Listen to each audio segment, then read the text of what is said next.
But today we're talking about scams because all these witnesses who are testifying in this case are all victims of scams. They fell victim to Kristen Holzman, and there are other people. I mean, each and every day that you're on the internet, you hear these stories and people just want to help. I mean, my goodness, that is our reaction. I know in the community, the subdivision I live in, anything happens to someone in that subdivision, everyone, their reaction is, what can I do? What can I do to help? And that is part of our nature. That is part of who we are. Unfortunately, there are schemers and scammers out there, and that's my big issue. Who falls victim to them, and what can we do to avoid them? And I've got a great panel of guests to help us through all of this. I've got with us here in studio, I've got HLN's money expert, Clark Howard. He knows all about this. Also, Mike Brooks, our in-session law enforcement analyst. Also joining us from Miami, former Florida Assistant Attorney General Daniel Stermer. He's a specialist in fraud. And in a few moments, we'll be joined by someone who fell victim to one of these. So I think what we want to learn as we talk about this is how to spot these things. Daniel, from your perspective, you know, fraud. I mean, people are taking advantage of people's good nature, their hearts, their compassion. And the social media is a new way. It used to be, you know, you just put a jar in a store and maybe it's for charity, maybe it's not. But now it's worldwide, and we really got to keep our guard up because we are so vulnerable, because we all want to help each other. You're absolutely right, Vinny, in that, like you said, it used to be simple phone calls or face-to-face meetings with people. And in today's technology with Facebook, Twitter, and just email, you get emails from around the world, and I get them every day in my inbox for what I know are not legitimate cries for help, that if an innocent, unwitting person receives it, may actually turn around and give money to it. It's a difficult way in today's environment to understand who's reaching out to you and the veracity of who they are. And, you know, where are those lines of protection, Clark? You know, it's like, I think you have to, you know, Daniel, we're talking about the ways that the protections that are out there. And it seems to me with the social media and just this whole issue in general, it's the wild, wild west. It's got to be almost impossible to try to prosecute people, to even catch people who are running these scams. And it is, and it depends on which type of call or solicitation you may receive.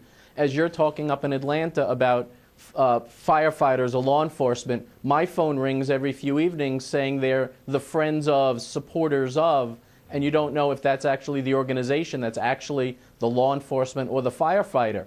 But what I do on a daily basis is deal with large scams, whether it's, you know, Global Bullion Exchange, which was a coin company, or meat processing companies that actually they're selling the same piece of meat multiple times.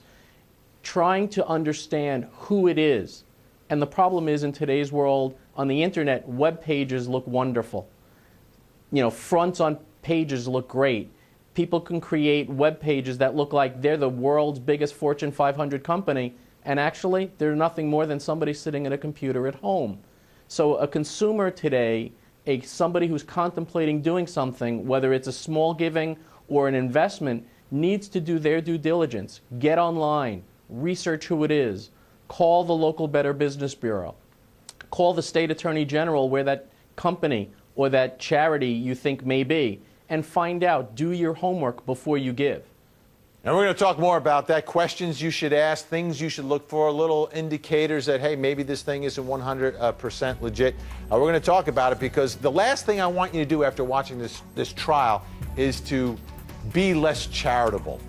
Because I know that the folks that watch In Session are so compassionate when we talk about victims and people that legitimately need help. Let's not be deterred because of one woman in a small town in Illinois.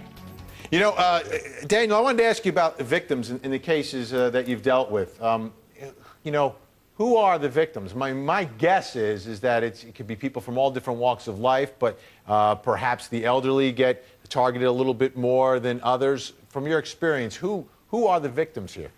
Yeah, it depends on the specific scam, because certain scams have specific victim groups. Some of them are what we call affinity scams, where they're potentially done in somebody's church and they're picking on their friends and people they know.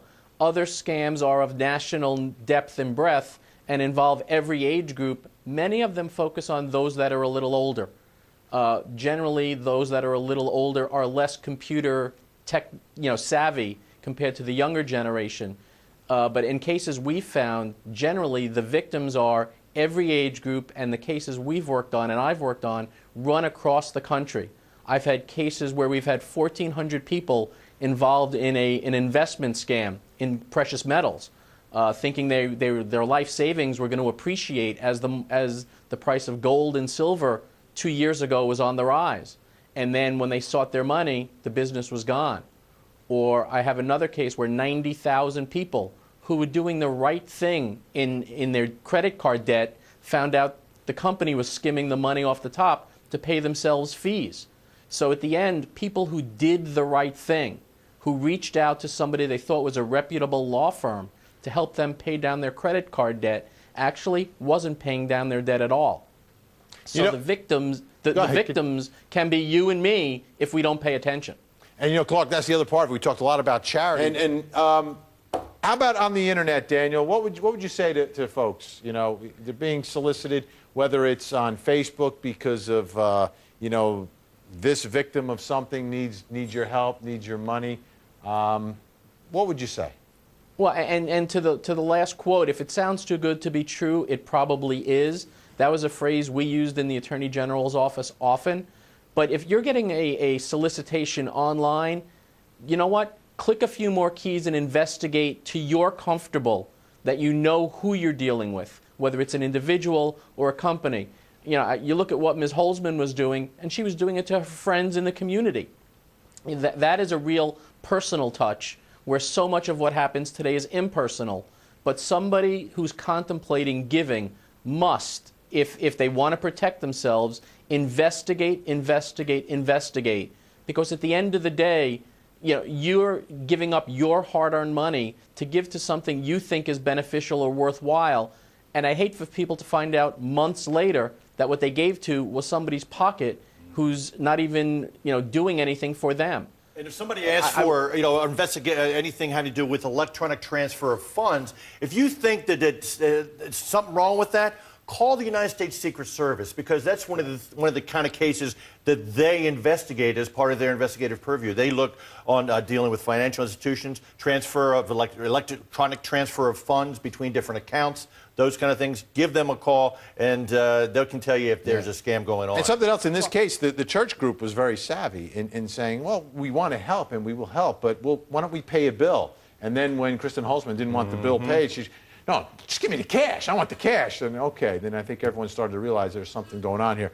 Great information. Daniel, thank you so much. Clark, Howard, great to see you. Check them out tonight, Evening Express on HLN. And Mike Brooks, always great information.